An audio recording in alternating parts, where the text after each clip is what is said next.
अस्सलाम वालेकुम स्टूडेंट्स आज हम पढ़ेंगे फार्माकोग्नोसी का चैप्टर नंबर 4। चैप्टर नंबर 3 हमने पढ़ा, जिसमें हमने दो वीडियोस बनाई। एक में हमने पढ़ा कि टर्मिनोलॉजीज ऑफ फार्माकोग्नोसी और दूसरे में हमने पार्ट्स ऑफ प्लांट्स पढ़ा। टर्मिनोलॉजी हमने पढ़ ली है, अब हमें समझ आ जानी चाहिए जो वर्ड हमने इस्तेमाल करने हैं आगे इसमें हमारे फर्दर लेक्चर्स में आगे जैसे जैसे जाएंगे। तो हमने टर्मिनोलॉजी इसलिए पढ़ ली, उसको डिटेल में पढ़ा, उसे एक एक लफ्ज़ को समझा, उसकी तस्वीरें बनाकर पत्तों की और चीज़ों की तस्वीरें बनाकर हमने देखी कि भाई ये क्या चीज़ है और इसको ऐसे क्यों कहते हैं और वगैरह वगैरह। तो अब हम पढ़ने जा रहे हैं चौथा चैप्टर, जिसका नाम है evaluation of crude drugs. Crude drug हमने पहले लेक्चर से ही पढ़ना शुरू कर दी कि नाखालिस दवा, या इसको हम यूँ कह सकते हैं कि वो मादा जहाँ से दवाई बनाई जाती है, या नाखालिस दवा भी इसका ज़्यादा अच्छा जो है वो मीनिंग है। आज हमने पढ़ना evaluation of crude drug. Evaluation का मतलब होता है जांच पड़ताल करना। मतलब आपने क्रूड ड्रग को तो जान लिया ना कि ये क्या होते हैं, नाखालिस दवा होती है। अब उसकी फर्दर जांच पड़ताल आप कैसे करते हैं, आप उसमें अपने प्रैक्टिकल में कैसे करते हैं, आप उसको अपनी फार्मा इंडस्ट्री में कैसे करते हैं। ठीक है ना जी, ये सारी चीज़ें हमने पढ़नी है। तो फर्स्ट ऑफ ऑल हम पढ़ते हैं वैल्यूएशन ऑफ क्रूड ड्रग की जो डेफिनेशन है वो क्या हो सकती है, या इसको हम कैसे डिस्क्राइब कर सकते हैं। तो हम लिखते हैं identification of crude drug sorry, identification of drug and to determine its quality and purity is called evaluation of crude drugs। ठीक है जी, हम किसी भी ड्रग की जो आइडेंटिफिकेशन करते हैं उसकी, या उसको डिटरमाइन करते हैं उसकी क्वालिटी को, उसकी प्योरिटी को, उसको हम इवेल्यूएशन ऑफ क्रूड ड्रग कहते हैं। ठीक है जी, इसमें हम 4 मेथड यूज़ करते हैं, जो आपकी बुक में जो 4 मेथड लिखे हुए हैं जो इस चैप्टर में जो हम डिस्कस करने जा रहे हैं। उसमें पहले नंबर पे है जी ऑर्गेनोलेप्टिक इवेल्यूएशन। अब इसको पहले हम इसको जो है इसकी डेफिनेशन को ज़रा पढ़ लेते हैं, फिर हमें समझ आ जाएगी कि भाई ऑर्गेनोलेप्टिक इसे क्यों कहा जाता है। कहता है जी, evaluation of crude drugs by using the organs senses is called organoleptic evaluation. यानी आपकी जो सेंसेस की ऑर्गन्स हैं, आपकी कितनी सेंसेस हैं, चलें 2 3 4 का मैं वैसे बता देता हूँ। नाक है, ज़ुबान है, आँख है, कान है, तो ये आपकी सेंसेस में आते हैं। तो इससे जो हम जिस दवा की करते हैं ना जी इवेल्युएशन, उसको कहते हैं ऑर्गेनोलेप्टिक इवेल्युएशन। इसमें हम क्या करते हैं जी, by this method we checked the shape, taste, odour and colour of drug. कि इस मेथड को यूज़ करते हुए हम क्या चेक करते हैं, दवा की शेप चेक करते हैं क्रूड ड्रग की। याद रखिएगा, क्रूड ड्रग की शेप चेक करते हैं, उसका टेस्ट चेक करते हैं, उसकी ऑर्डर चेक करते हैं। ऑर्डर कहते हैं जी बू को, स्मेल को। और उसका जो है कलर चेक करते हैं कि ये किस कलर की है। तो इसमें जो आपकी बुक में जो मिसाल दी गई हुई है उसमें है जी लीव्स में अगर आप चेक करेंगे तो उसको उसमें सना के लीव्स यूज़ होते हैं। सना को उर्दू में सनामक्की कहते हैं, और आपने अक्सर सुना होगा सनामक्की लोग हाजमे के लिए और बाकी पता नहीं कई बीमारियों में यूज़ करते हैं। कब्ज़ के लिए भी यूज़ होती है। ज़ाहिर बात है, हाजमा करती है तो फिर कब्ज़ भी नहीं होने देती। फिर उसके बाद है जी बार्क में सिनकोना बार्क है, या आपके किचन में एक बार्क यूज़ होता है जिसे दारचीनी कहा जाता है। तो उसके बाद है पंजन टेस्ट। यानी पंजन टेस्ट वाली दवाइयाँ जो हैं वो अगर आपको वैसे दे देते हैं काट के, आपको वैसे उसकी बाहरली शक्ल नहीं दिखाते, आपको प्रैक्टिकल में आपका एक्सटर्नल काट के दे देता है कि भाई ये इसको चखें, ये क्या है। तो जब आप पंजन टेस्ट में आप जानते होंगे कि भाई 2 ही चीज़ें आती हैं, एक तो जिंजर आती है यानी अदरक, और एक कैप्सिकम यानी शिमला मिर्च। तो आप उसको फ़ौरन बता सकते हैं सर ये जिंजर है, तो वो आपको एक्सीलेंट रिमार्क्स के साथ आपको पास कर देता है।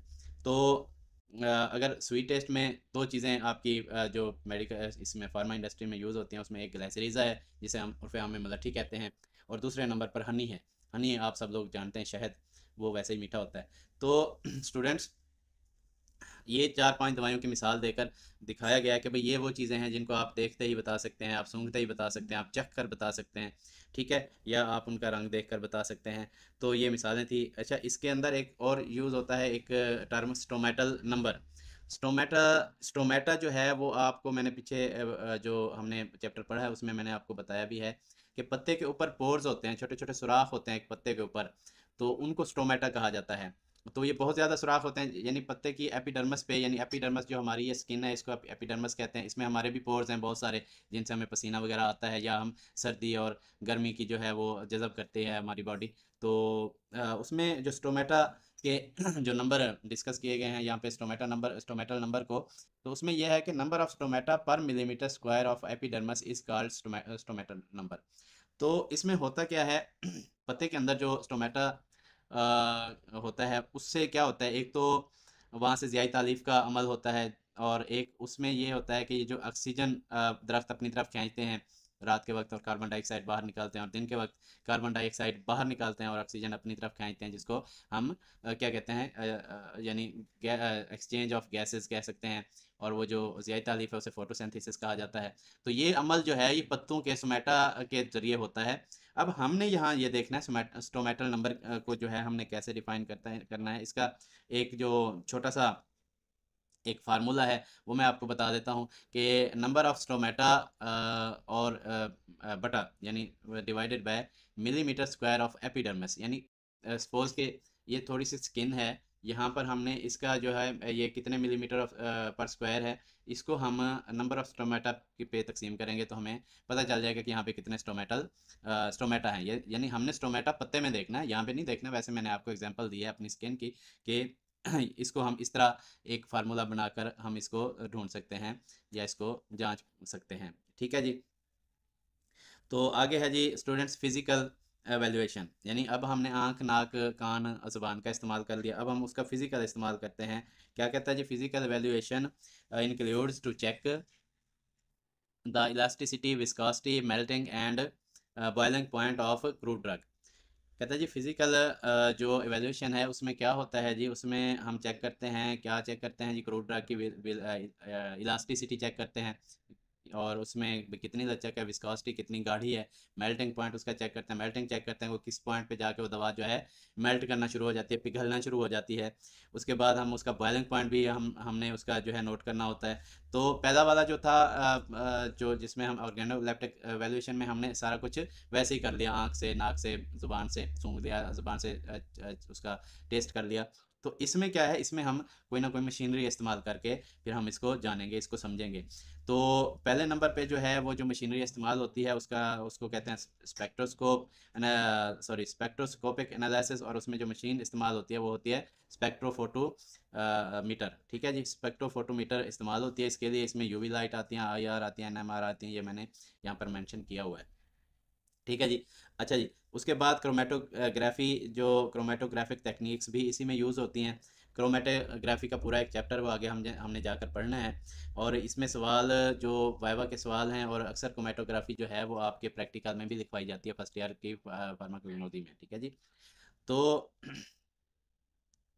कहता है chromatographic techniques are used for this purpose.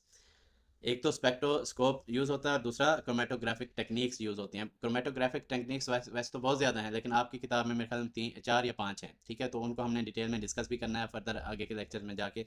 आप अगर यहाँ से आपको पता होगा तो आगे लेक्चर जब सुनेंगे तो आपको सारी समझ आ जानी है इंशाल्लाह। ठीक है जी।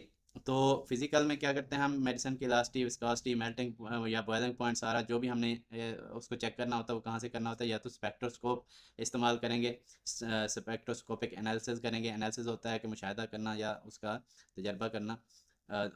और उसके बाद हमने इसके क्रोमेटोग्राफी को यूज़ करके भी हमने देखना है। क्रोमेटोग्राफी में पेपर इस्तेमाल होता है एक, उसके ज़रिए से होता है, मतलब आगे हम जाके इसको पढ़ेंगे।